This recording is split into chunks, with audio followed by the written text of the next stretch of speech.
First of all, my name is Sally Thurston from the Maynard Public Library and the Maynard Book Festival Committee. It is just heartwarming to have you all with us tonight. It's a better turnout than we could have dreamed of, so we are thrilled to have you here. Some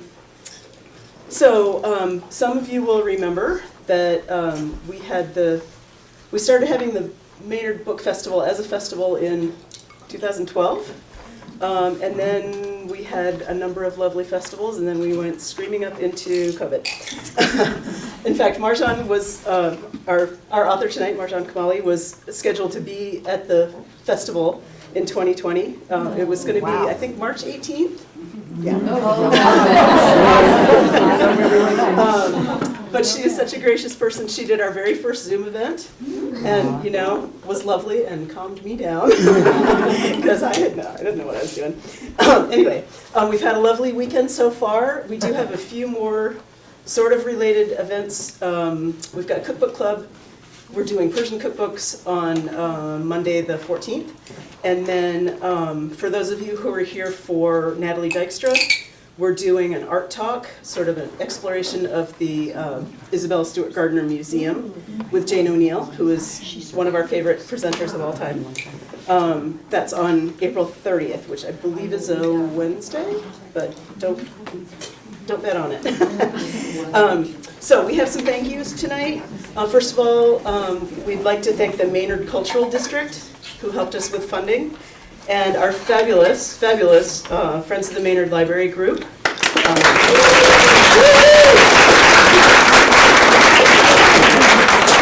And I would just say, if you enjoy this event, maybe you want to join.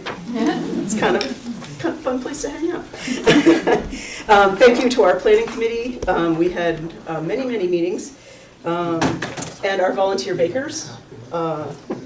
And we've had a lot of helpers over the course of the weekend, so thank anyone who has a volunteer badge on tonight. Have snacks. Also, we want to thank our friends at Silver Unicorn who are selling books tonight. Marjan will be signing after the program. Let's see, who else?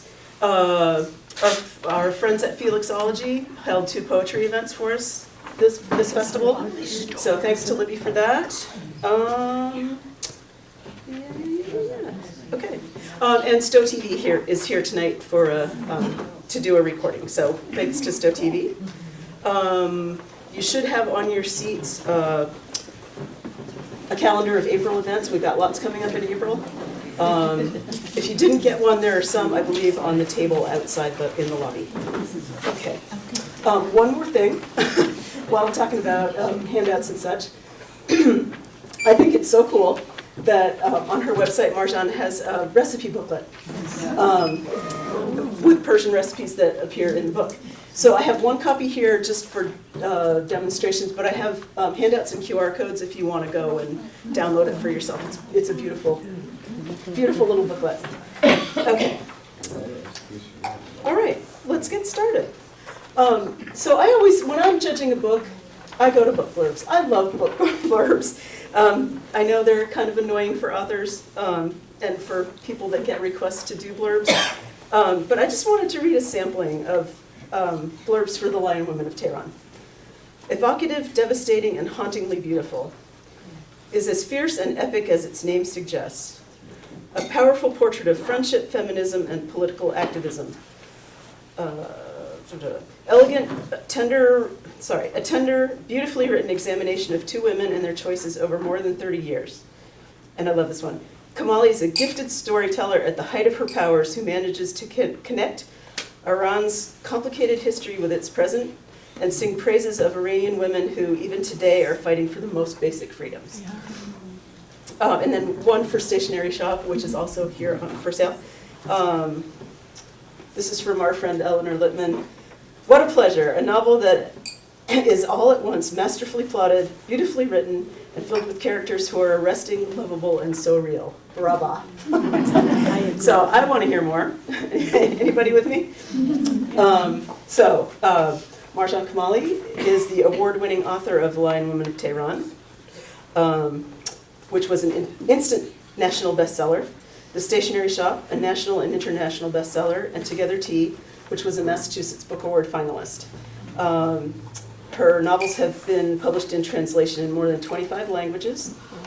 She's a 2022 recipient of the National Endowment of the Arts National Endowment for the Arts Creative Writing Fellowship. And are you still at Brandeis? Yeah. I should have asked that before. Is currently the Fannie Hurst Writer-in-Residence at Brandeis, and has acted as a host for the Cary Library in Lexington's Literary Cafe, which is a wonderful series of events. So, let's welcome Marjan Kamali.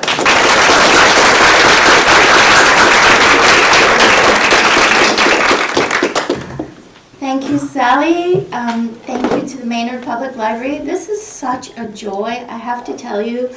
Earlier today, I was looking out at the rain and I was feeling a little bit down in the dumps. And now I'm here with all of you. This is just beautiful. Thank you to Silver Unicorn Books for being here.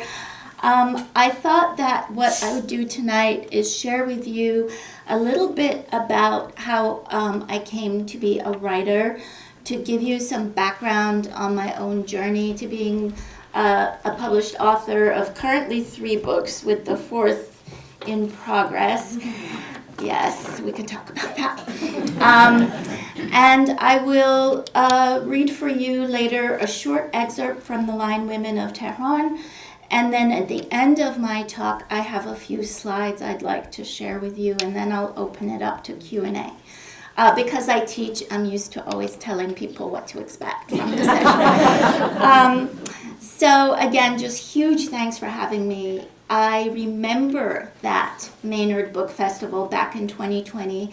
I remember how we had to pivot to Zoom. And Sally's interview with me was one of the first I did on Zoom, which sounds enormously strange considering now, we've all done like 100 of these, but it was really special even over Zoom. So I feel deeply grateful that we can be together in community today. It's not something I take for granted. And we all know how rare a gathering like this would have been back in 2020. So it is interesting, I think, sometimes people, when they learn that I write about Iran a lot, they assume that I grew up there. They assume I was born there. No, and no. I grew up actually moving a lot. So I've lived in 7 countries, across 5 continents. I was born in Turkey by 2 Iranian parents. And when I was growing up, I always desperately wanted a sense of home. And I deeply envied people who had roots and who had a country they could call home. And I didn't have that because we always moved. But perhaps because we were always moving and not in Iran, my parents went out of their way to make me aware of where I came from, even though I didn't really come from there, but where I came from, heritage-wise. And so whether I was living in Nairobi, Kenya, or Hamburg, Germany, or the US, whenever I came home at the end of a school day, the home I entered felt very Iranian. We spoke Persian. My mom made Persian food. Those are the recipes that Sally was mentioning. And I was exposed to ancient Persian poetry. My dad would, if I said something like, "Oh, today I fell in the playground and skinned my knee," he would start to recite an ancient Persian poem from the 15th century that he felt I should know. So I was very much ensconced in the culture, even though I didn't live there. And the only time I did live there was between ages 2 and 5, which was before the Islamic Revolution of 1979, and again between ages 9 and 10 and a half. And that was after the revolution of 79. And one thing that became abundantly clear was, my goodness, how can a country change so very much? We saw it in Iran. We saw a country basically transform. And in the 20th century, Iran went through many changes, but what happened after 1979 was pretty drastic, and I could see it, I could live it. When we went back to Iran after the revolution, the dress code still hadn't changed, for example, and it was during our stay there that slowly mandatory dress codes for women were installed, and the war began. So the war with Iraq, some of you may remember, was an 8-year-long war, and I was there for the first year and a half of it. Now, the reason I'm telling you all of this is because it's all related to why I became a writer. So from the minute I learned to read, I loved to read. I wanted to read. I was addicted to reading. I was what we would call back then a bookworm. And when I was a kid, I was always reading, and the adults in my life would say things to me that sound very much like what we say to kids today when they're on their phones. So they would say, "Can you please put that down and be present?" They would say, "You know what, you're hunching. This is really bad for your posture. This is really bad for your eyesight. You're going to need glasses later." They were right about that. And why can't you just be with us? You know, put that away. And so I do remember all those things being said, and now when I say it to my son regarding his phone, I think to myself, if you were holding a book, I don't think I would be complaining. But I was a bookworm, and I loved to read. And during the war is when reading truly saved me for the first time, because I spent many nights in the basement when the air raid sirens went off and bombs would fall on Tehran.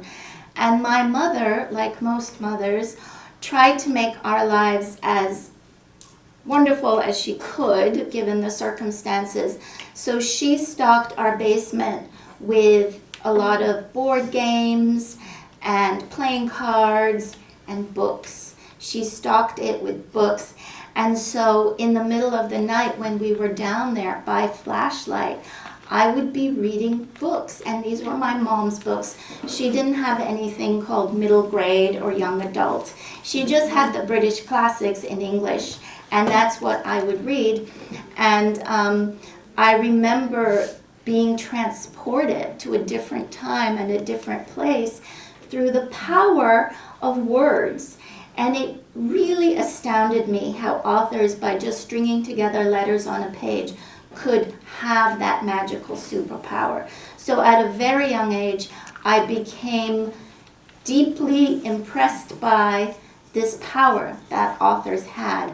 And I remember thinking, I would love to have that power one day. In the meantime, I was going to school in a very changing Iran with all these changing laws. And my older sister, who can be a little bossy, very bossy, she insisted that I not forget my English. And because, you know, now we were back in Iran, we were speaking Persian, reading Persian in school. So she would make me read books in English and then write book reports for her, which she would then grade in a red pen. And I would do it, you know what I'm saying? And now when I look back, it's like, why did I do it? I didn't have to do that. But I'd be like, oh, okay, Marianne, yes, here's the report. And so I also think that was early training for being a writer in a very strange way. And when my family left Tehran, you know, we didn't have time to say goodbye to all the people that we would have liked to say goodbye to. And the one person, aside from my many, many relatives, but the one person who had such an impact on me during that year and a half, between ages 9 and 10 and a half, was my best friend. My best friend in 4th grade. We did everything together. We did our homework together. We played together.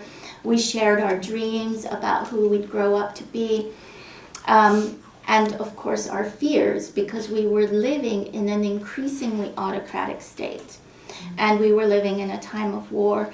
And so when I arrived in New York City, at age 10, without saying goodbye to my best friend, I knew I had to live doubly hard for both of us. And at first, my best friend and I exchanged letters on those aerograms, remember? And I still have them. And then after a while, as often happens, we lost touch. But I was a very good girl. I was determined to be a very good student and to sort of make my parents' sojourn, immigration, worth it. I studied really hard. I did my homework. I went to a high school that specialized in science and mathematics because it was becoming increasingly clear that this dream I had harbored of being a writer wasn't necessarily a good financially stable path. And so I went off to college. I was pre-med for a good 2 weeks. Very miserable in organic chemistry. And I was taking a freshman seminar with a wonderful professor named Charles Muscatine. And one day I went to his office hours, and he was talking to me, and he said, you know, I don't know why you're majoring in what you're saying you're going to major in and doing what you say you're going to do. You should be a writer. And I said, oh no, I can't, because I'm supposed to be this and this. But the fact that he said it and the fact that he believed in me changed everything. I remember walking out of his office hours, and it was like the sun was brighter, the birds were chirping. I felt this incredible lightness. It was as though he'd given me permission to do that which I had wanted to do. And so I changed my major, and I did become an English major, and I took a lot of creative writing workshops with wonderful, wonderful teachers, and I graduated. And you know, the idea was, though, that's all well and good, but maybe now you should go to law school. So I did apply to law school, and in my personal statement, I mentioned how much I wanted to be a novelist. And I didn't get into a single law school. I think they were on to me. And, you know, I got married, I moved overseas, I did all kinds of things. I still wasn't really writing. But I was becoming increasingly aware that my English degree wasn't taking me very far. And so I ended up in business school. By this time, we had ruled out med school, law school. Engineering was never an option. And so I did end up in business school. And those of us who had a liberal arts background, we were taken to a thing called math camp. We were told we had to come 2 weeks early to go to math camp to come up to speed on calculus, which is every writer's dream. And so I was sitting there in math camp. I was learning. The professor was teaching us how to use Excel to find the bottom line of a company. And I kept thinking I should be across the hallway in the Masters of Fine Arts building, because that's really where I wanted to be. But I was taking my notes, and then I started to daydream, and I started to think, well, what if you used Excel spreadsheets for something else? What if an Iranian mother used an Excel spreadsheet to create a formula to find her daughter the perfect husband? And so right then and there, in the back of that business school lecture hall, I started to write this story. And that notebook in which those lines, that scene was written, I still have. And those of you who've read my first novel, you know that that is the first chapter of Together Tea. Now, I'd like to say to you that I wrote it in my notebook, and then my book got published. That's not quite how it happened. So I wrote it in my notebook, and then every now and then I'd go visit the assistant dean at Columbia Business School, and I would beg her to allow me to do a double degree, MBA, MFA, and she just had this can on her desk that had an inscription. It said, "Ashes of Problem Students." And she would just push it toward me. And then she said, "No, you cannot do that." And I said, "Why?" And she said, "Because no one does that. No one has done that." So finally one day she said, look, you want to just do it, do whatever you want outside of this school. And I said, okay. So I applied to NYU. And then there came this very strange segment of my life, which when I look back on it now, honestly, as a middle-aged woman, I can't believe I had the energy to do this. But I had this stage where I would go during the day uptown to the business school, those of you who know Manhattan, to Columbia University with all my Republican friends in the MBA program. And then I would do like a little switcheroo and then go downtown to NYU in the Village with all my artsy-fartsy liberal friends. And I was commuting from New Jersey, and everybody said, you're crazy. And I said, no, I'm not crazy. And now with the benefit of hindsight and a little bit of therapy, I know that I was sort of overcompensating. You know, there's this thing called survivor's guilt. And I think I did feel guilty for the people I'd left behind, my best friend. And here I was in America, so I was trying to do it all. And then I got pregnant, and everybody said, you're crazy if you think you can do this all. And I said, you know what, you're right. So I took some time off, and I got pregnant again. But long story short, over a much longer period than initially planned, I finished both degrees, and then I stayed home. I stayed home. I didn't have the energy to do anything. I was in a position of privilege where I could stay home and be a stay-at-home mom. I also moved with my husband, but my life became made up of playgrounds and play dates and play groups and nap time and story time. And I didn't write at all. I could barely read, to be honest with you, in those years. It wasn't until my youngest child went to kindergarten that I remember that day. I walked around the house for the first time in a long time feeling alone and like, oh my goodness, this space is mine. And that night, my husband, who's here, by the way, said to me, well, now what? And it felt like a fork in the road. And I said, I don't know, I could go back to teaching, I could do this, I could do that. And he said, do you remember that book you started to write a very long time ago? And I said, what book? And he said, the book you've been thinking about every day for the last many years. And I said, oh yeah, that book. So we got out the floppy disk and converted the file. And then every day I went to my local public library. And I made sure to sit in a section of the library where I wouldn't be distracted by the stuff on the shelf. So I sat in the Japanese anime section. I knew I wouldn't be tempted too much. And then, no offense, my son, that's all he loves. So I went back and I looked at what I had started to write a very long time ago in the MFA program in my 20s. And I realized I had written a mother-daughter story from the point of view of a daughter who was really mean to her mother, because now I was a mother. So I went back and I changed it. I inserted the mother's voice. The whole story changed. And took a long, long time, and I revised it and sent it out. And that is my first novel, Together Tea, the one about the spreadsheets. And when Together Tea came out, I was stunned. It became a Massachusetts Book Award finalist. It got translated into several languages. I all told that book from the time I wrote those first sentences in the back of the Columbia Business School hall to when it was in the Maynard Public Library took 13 years. 13 years. And I was visiting a lot of book clubs, doing a lot of events, and at the end of one of my book clubs, a woman came up to me and she said, would you visit where I work? I work in a senior center. I said, sure. And so a few weeks later, I drove to Duxbury, Massachusetts, to the Duxbury Senior Center.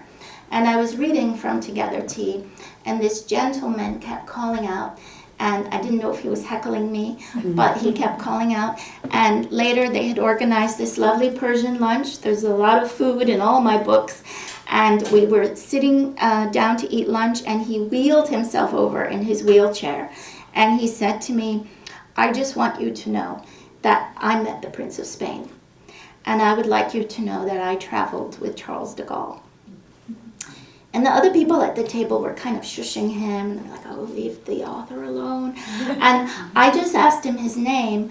And later, when my father asked me how my book events were going, I said, they're going well. There was this one kind of odd man who said all these strange things, but he did have an Iranian name. And my dad said, well, what was his name? Because he used to think he knew every Iranian American.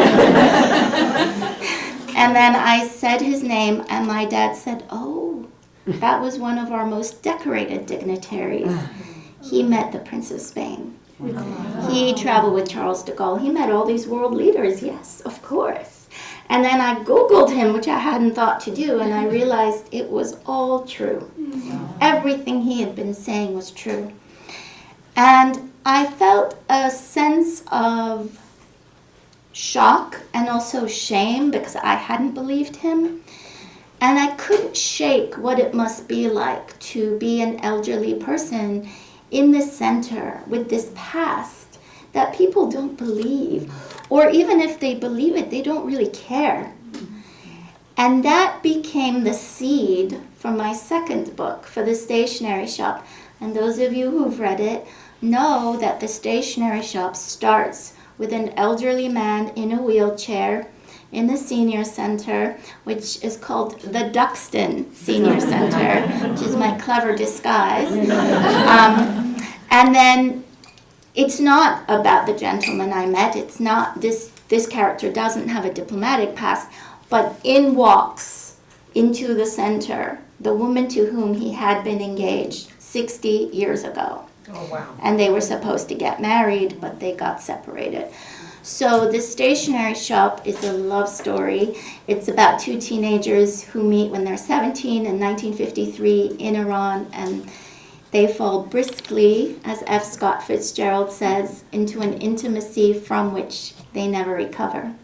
And they're supposed to get married, but the country erupts into a violent coup d'etat, and then they move on to different lives until more than 60 years later, they reunite in the Duxton Senior Center. There are a lot of tears in that book. And when people sometimes see me in a book signing line and look teary, I just look at them and I say, oh, the Stationery Shop. And they say, yes. And I cried a lot writing that book, too. That was a very intensely emotional book to write, but incredibly healing to write. Because what's beautiful about fiction is that you get to give closure and healing to characters, and we don't always get that in real life. And that's not to say they end up together, no spoilers. Okay, so the Stationery Shop came out.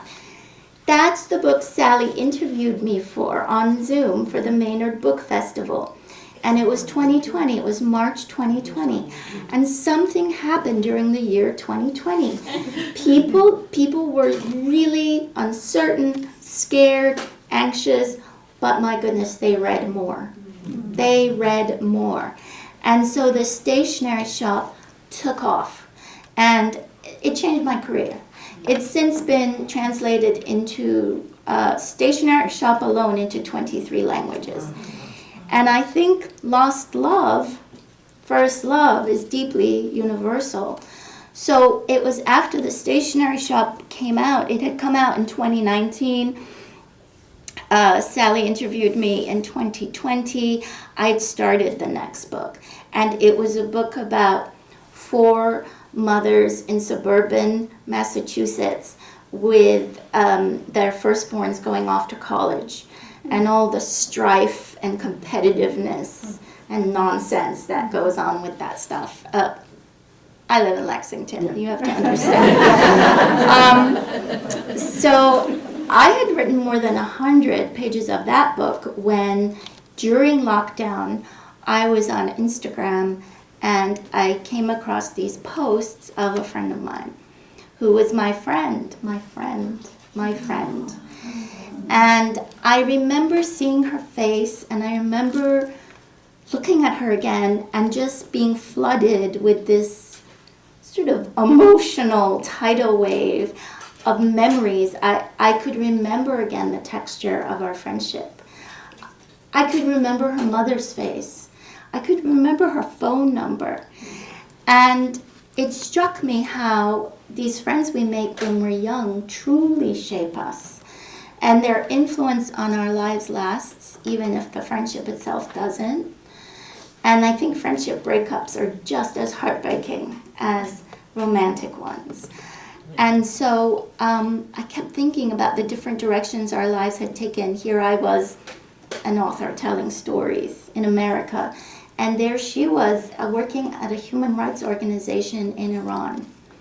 And so I knew what I really wanted to write was the story of a broken friendship. And I had to make a big decision. I took a deep breath and I put away those moms. I mean, that story was becoming a murder mystery. With the college application process. And so I put it away and I started to write The Lion Women of Tehran. And those of you who've read this book know that this is a friendship story. It's about two girls named Ellie and Homa who meet when they're 7 years old. They come from very different backgrounds, but they form a fast friendship. And we see them go through the joys of childhood, girlhood, which I think is so fleeting on the page and in real life. We see them go through the ups and downs of adolescence. They go off to university together. And then there's an inadvertent betrayal and their friendship is ruptured. But don't worry, because decades later, they reconnect in America. That seems to be the theme at the moment. This story takes place in the 1940s, 1950s, 1960s, 70s, early 80s, and another time period I can't tell you about because it's a spoiler. I wanted to cover the 40s, 50s, 60s, 70s in Iran because those are decades where women in Iran gained a lot of rights. They gained so many rights, and then those rights were taken away. And Ellie and Homa are both born the year my mother was born, 1943. And that was very intentional because that way I could ask my mother all the questions. And I could say, what did you wear to high school? And what kind of sandwiches did you have at Cafe Andre? How long of a walk was it? And tell me exactly, what kinds of drinks you ordered. And so I really pestered my poor mother, but I really wanted to get the details correct and to memorialize these decades where women in Iran felt like they could own the world. And never did they think that those rights could slip away so quickly. So Homa, one of the two friends, is a big women's rights activist. And this book came out in July of 2024. I went on a wild book tour across this country. I went to places I had never been, Wichita, Franklin, Indiana, Salt Lake City, all across this country. And what really struck me was, A, how people can relate to the story of friendship. That makes sense. And B, unfortunately, how it was sort of striking a nerve regarding the loss of rights, which that I didn't expect. But now what I would like to do is I would like to read for you a short scene from The Lion Women of Tehran. And then after I finish reading, I'll quickly go through my slides and then we'll do Q&A. So the scene I'm going to read for you takes place in the middle of the book. In this scene, Ellie and Homa, our two friends, are 20, and they're university students, and they feel like the world is theirs, really, because why wouldn't they think that? Okay, chapter 19, March 1963. The moon hung like a carcanet in the purple sky, and the air smelled of wood smoke and roasted nuts. Parents, siblings, aunts, uncles, cousins, and neighbors all gathered in the streets. Some of us ate sweet beets we'd bought from the beet seller's cart, others tossed sugared almonds into their mouths. On the last Tuesday night before the spring equinox brought in the Persian New Year, we lit bonfires. It was tradition to run toward the flames and jump over them to release bad energy and bring in goodness and vitality for the new year. I had jumped over a few smaller bonfires that night, but was intimidated by the tall flames of the largest. Only a few brave girls dared try the mother of bonfires, and the ones who did were athletes who had mastery over their limbs, confidence in their physical prowess, and a need for adrenaline. It looks impossible, I said. Maynard, that's her fiancé, straightened and touched my cheek. Oh, you'll be fine. Go line up. I'll be cheering you on. If he thought I could do it, then maybe I could. He wouldn't put me in danger, would he? I walked to the group waiting their turn to jump over the fire and lined up behind a girl I recognized from high school. In the chilly night air, I rubbed my gloved hands together. Smoke caught in my throat and filled my lungs. I both craved the warmth of the fire and dreaded it. What if my shoe grazed the tip of a flame and my entire body lit ablaze? And why wasn't Homa here? Why did she care more about her Marxist meetings than about our own Persian traditions? The sound of laughter, youthful merriment from the belief that the world is set up for your amusement, your pleasure, your plans, carried into a new year on a wind so dry it almost crackled. I was suddenly barreled into and practically knocked over. Have you tried it already, Ellie? She wore black pants and her usual no-frills black coat. Her hair circled her face in a wild, curly mane. Her voice was excited and filled with joy. I hugged her. She smelled like hookah smoke. What happened, Homa? Your communist meeting got too boring? The meeting was fine. She nudged her hip against mine. But I didn't want to miss out on this with you. She wore no gloves. I thought she should have put her hair up. I worried it would catch on fire when she jumped. Maynard says thinking about how difficult it could be is worse than actually doing it, I said.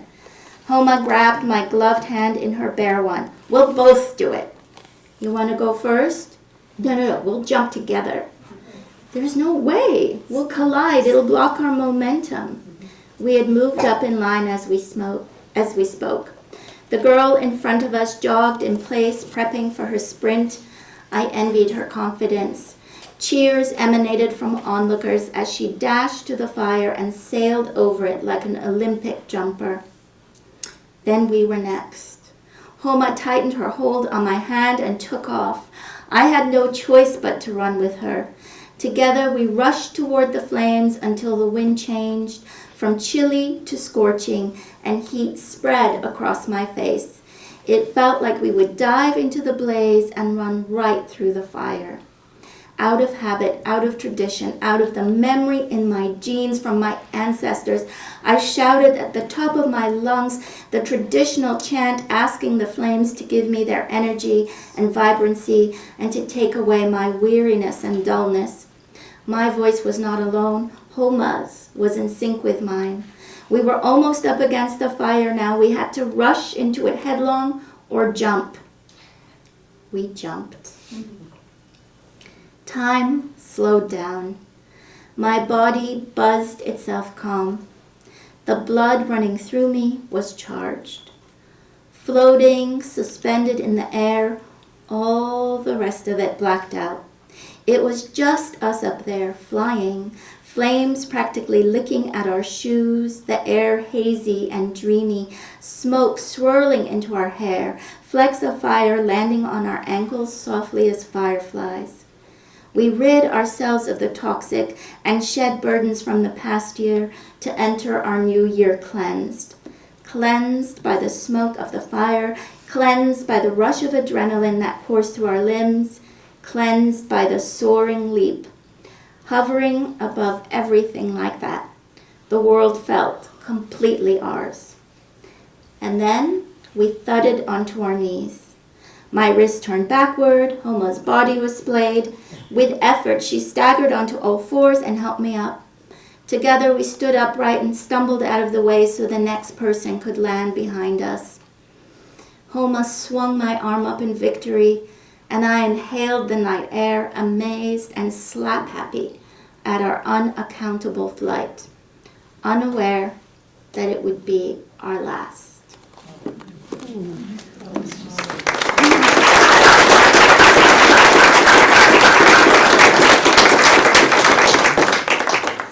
Thank you so much. So as you can tell from what I just read, this is right before the friendship becomes ruptured. Okay, so now I would like to share with you some slides, and this is some of these slides are personal and some are more communal, but I thought maybe putting some images to some of what I've said might help. So here's a picture of my sister, my bossy older sister, and me and my mom, and this is in Tehran. I told you I was a bookworm, and one thing that's funny is when you look at pictures from my childhood, in many of them I'm holding a book and reading. This is in my bedroom in Tehran. I think my sister took this picture and I wouldn't look. So, this is also in Iran. This is during the war years, during the wartime, and I'm sitting with my mom. Behind me is my grandfather, my grandmother, my great-grandmother, and to the side, my dad. This is me trying to tell you there was a war, stock footage of the Iran-Iraq war. This picture was taken about 3 weeks after we came to the U.S. So that's my older sister and me and Deborah, our upstairs neighbor. Deborah was a flight attendant for Eastern Airlines, and she gave me my first job, which was to babysit her cat. And the cat really hated me because it signified, I think, to the cat that Deborah was gone. And but I'll never forget truly the kindness of the people in our community who welcomed us. Graduated from college. This is after UC Berkeley came out. UC Berkeley was the college, excuse me. This is after Together Tea came out, and the translations. I don't know if you can see, but I do think it's fitting. The Italian translation has cleavage on the cover, and the German edition has the longest title. It's called Ein und Tausend Granatenkerne, 1001 pomegranate kernels, which is the title in Germany for Together Tea. This is after the Stationery Shop came out, the wild and crazy ride that was the Stationery Shop. The hardcover came out in 2019, and then the paperback came out right before lockdown, but many events were, during the whole pandemic vibes. And then the Lion Women of Tehran came out last summer. So I would like to show you a little bit of also background about the women's rights movement in Iran, because I think a lot of people don't realize that the women's rights movement in Iran is over 100 years old. This is a photograph of one of the first women's rights associations in Tehran. And it started in the early 1920s. And these women in the 20s and 30s had started what some would argue started even a little bit earlier in the 20th century for rights for women. This is an old family photo of relatives in Iran in the 1950s.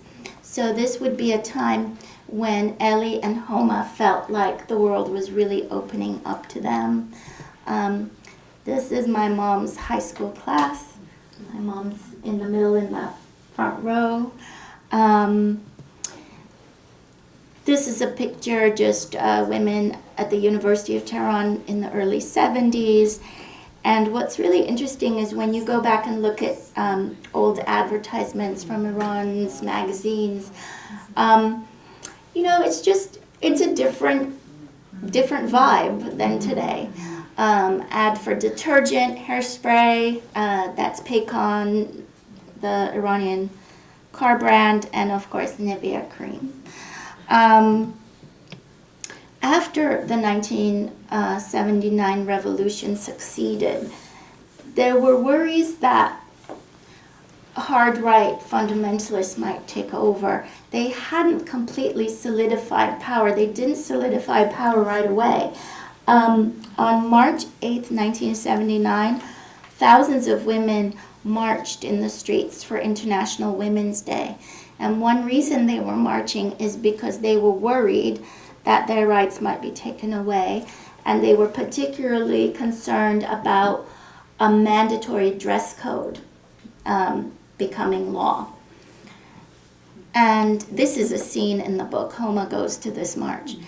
Let me go back to this, because what happened was some men, like on bridges, little groups of men, would basically bully these women, shout at them, intimidate them, calling them prostitutes, horrible names, because they were marching. And it felt quite threatening. And then something happened. This is all in the New York Times. You can find all this stuff online. Something happened that really moved me when I learned about it, and it's in my book as a scene. Other men formed a human chain around the women in solidarity. And that's something that I really want to make clear when we talk about women in Iran, when we talk about the loss of rights, when we talk about what's happened there. It's not like all the men are terrible and the women are wonderful. There has always been a group of men, a large group, who have been in solidarity with the women, who don't want this to happen to the women. This is an example of some of the laws that were changed. Marriage laws, divorce laws, dress code I mentioned, child custody laws, the right to pass on your nationality to your children, travel laws, inheritance laws were changed to not benefit women. Those laws were changed. And the morality police was instated, so basically intimidation if your hijab isn't right. This has been going on for decades. And every 10 years or so, there's a huge protest movement. In 1999, there were the student protests. 2009, some of you may remember the Green Movement. 2019, there was more of an economic protest movement. And then in 2022, a young Kurdish Iranian woman, Mahsa Jina Amini, was arrested for wearing improper hijab, and she died while in custody. And the injustice of this really sparked a movement across Iran where women and girls poured into the street. With the solidarity of men, it grew, this protest movement, and it became known as the Women Life Freedom Movement. The Kurdish slogan is Jin Jian Azadi, and the Persian is Zan Zandagi Azadi, and they spread globally. I don't know if any of you remember, but we had them even here in Boston, and schoolgirls joined. And this is just the note I'd like to end on, because I just want to end on a hopeful note. The protests were squashed down, and things changed and didn't change at the same time. But that's just to give you a little bit of an overview of this 100-plus year movement that's been going on. And it's been 3 steps forward, 5 steps back. 4 steps forward, 18 steps back, depending on the decade. All right, so if we are good with time, I'd love to open it up to Q&A. If you have questions about the writing process, yes? Why did you move so frequently, and how many languages do you speak? I moved frequently as a child because my dad was a diplomat, and so we would get assigned to a new country every couple of years, sometimes even more frequently. I used to speak 4 languages fluently, and now I speak 2 well and 2 not so well because I've forgotten my German and French because I don't use them much. But yes, once upon a time I spoke 4 fluently. Yeah. Did you ever reach out to your friend?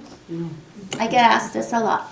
So we're still friends on Instagram, and we follow each other, and every now and then I check maniacally to make sure everything's okay. Instagram is the only social media app allowed in Iran, so it's open and allowed. I haven't direct messaged her to tell her what I just shared with all of you, because part of me just doesn't even want to rock the boat, but maybe one day I will. But I mean, she follows me, so she obviously knows about the book, and maybe she even knows a little bit about this situation. I don't know. It's sort of, when you reconnect with someone from your past, sometimes it feels so magical in my generation, because we didn't have the benefit of staying in touch through social media all along. It feels so magical that it's almost like I don't want to jinx it. But one day I will tell her. She probably knows. Is the book you're working on now the one about the women in Lexington? And is it another mystery? It is not. It is not. But you know what? I never delete. So it's in a file. It exists. But the book I'm working on now is different entirely. Yeah. Maybe in 13 years. Maybe. The way I go, yeah.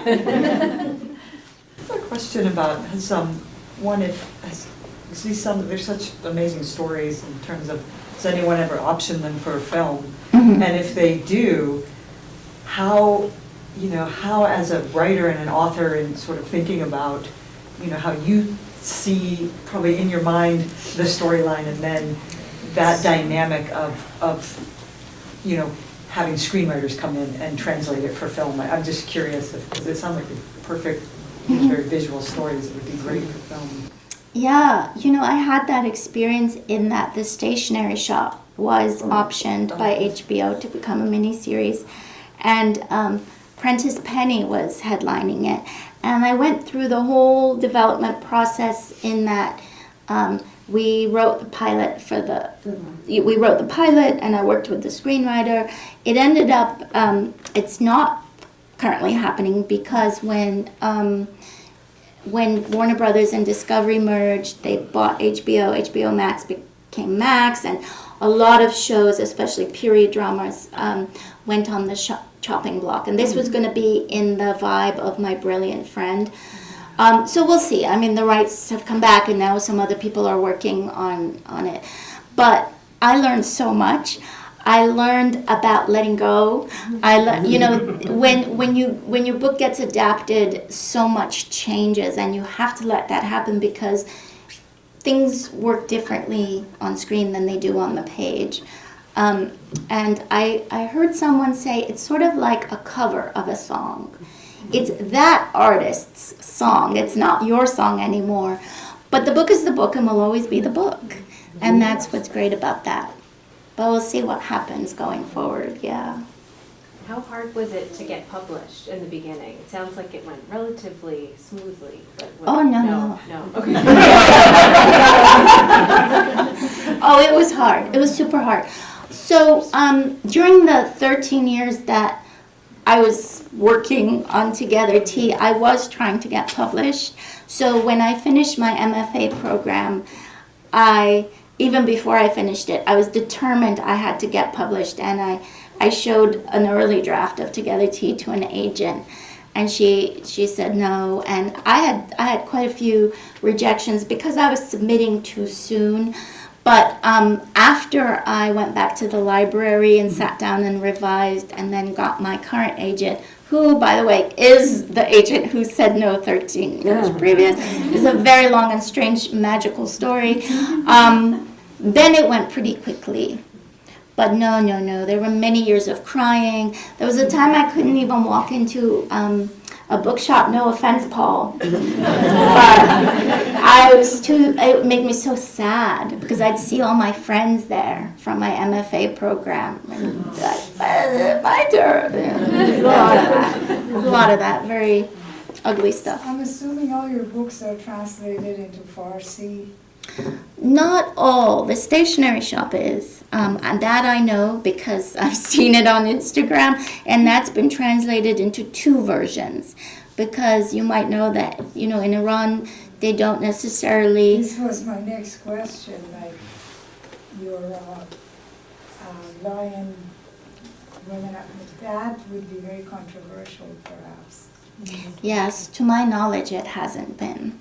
To my knowledge, it hasn't been. Yeah. And to my knowledge, Together Tea hasn't been, but the Stationery Shop has been. Yeah. Yeah. So while you're writing these books, and then you mentioned that you lived in Iran for short periods of time when you were young, but when you're writing these stories, are you able to, during your research, talk to women who've experienced, when the Shah was ruling, when Iran was so progressive, to the same generation, the same woman having to now, wear a hijab? Were you able to have the opportunity to, I struggle to understand how women deal with the hypocrisy. And I've kind of seen some friends in boarding schools, who would come to a really progressive country and then have very liberal views, and then they go back home just to meet their parents, and just as the plane is landing, they pull out their hijab that they wear. And so it's just, I struggle to understand, how do you express those emotions? How do those women feel something completely different, but then have to go step out of their house dressed completely differently? Yeah, well, it helps when you fear for your life, you do it, because you don't have a choice. I mean, today in Iran, at this moment, more and more women aren't doing it, ever since the Women, Life, Freedom protest movement.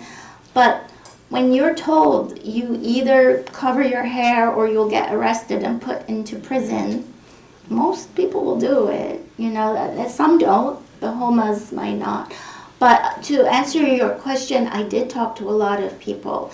And I was able to talk to so many people who lived through these decades because I could speak to my relatives, the people in my own family.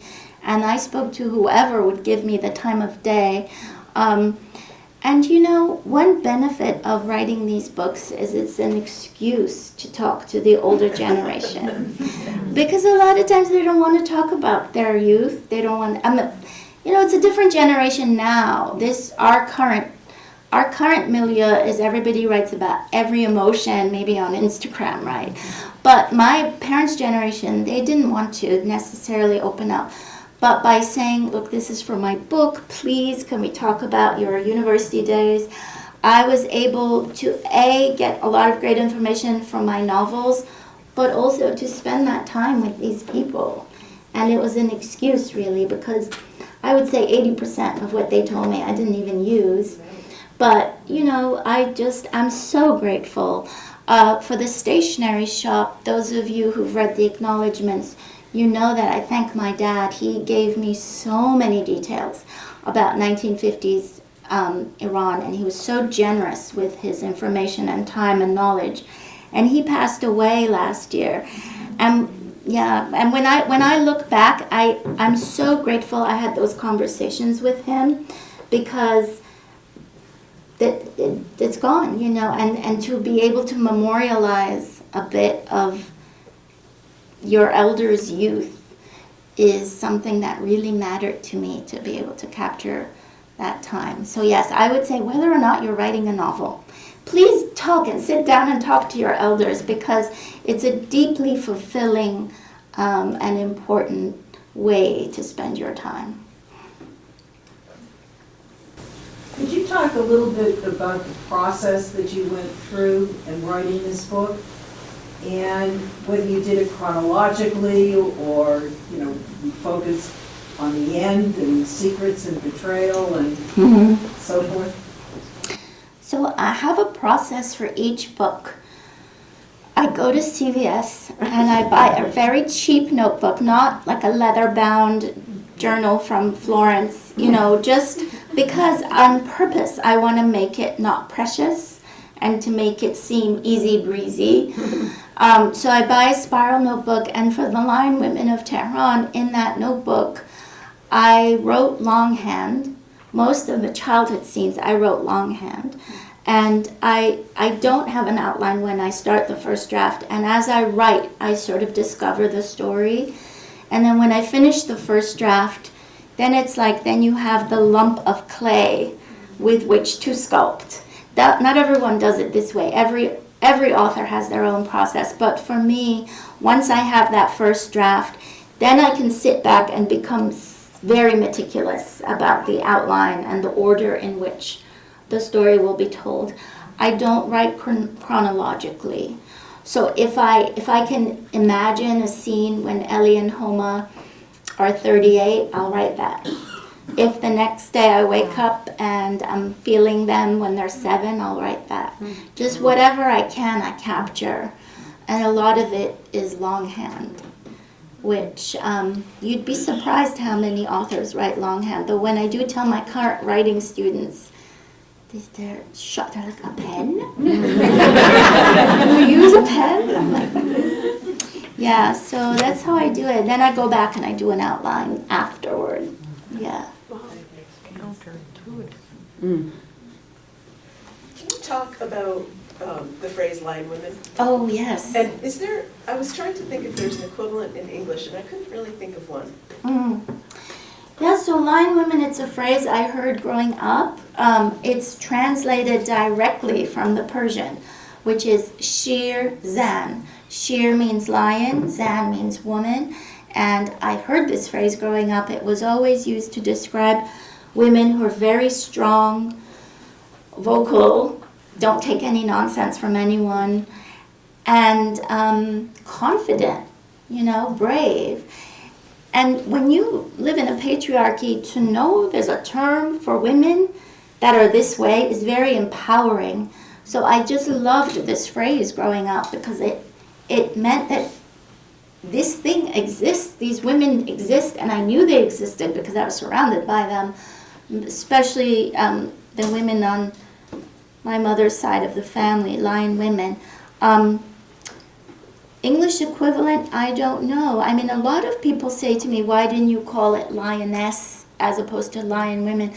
But you see, in Persian, we don't have the gender demarcation. So I felt this was more true.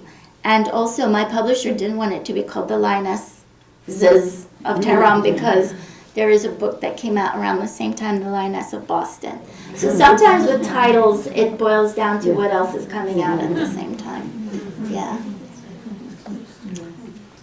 All right. Any other questions? All right, Marjan, thank you so much. Thank you. Sorry. Go ahead. Does the name of the book, does it symbolize Ellie and her friend, or is it pervasive to all the women in Tehran? I think it symbolizes both Ellie and Homa. Sometimes people think it's only Homa who is a Lion woman, but that's not true, because sometimes to lead an ordinary life, you almost need more courage. It symbolizes both of them and the women in Iran. Women everywhere, really. Do we have time for one more? How are we doing? Because I saw you. Yeah. I have a silly question. Okay. What does your older sister think of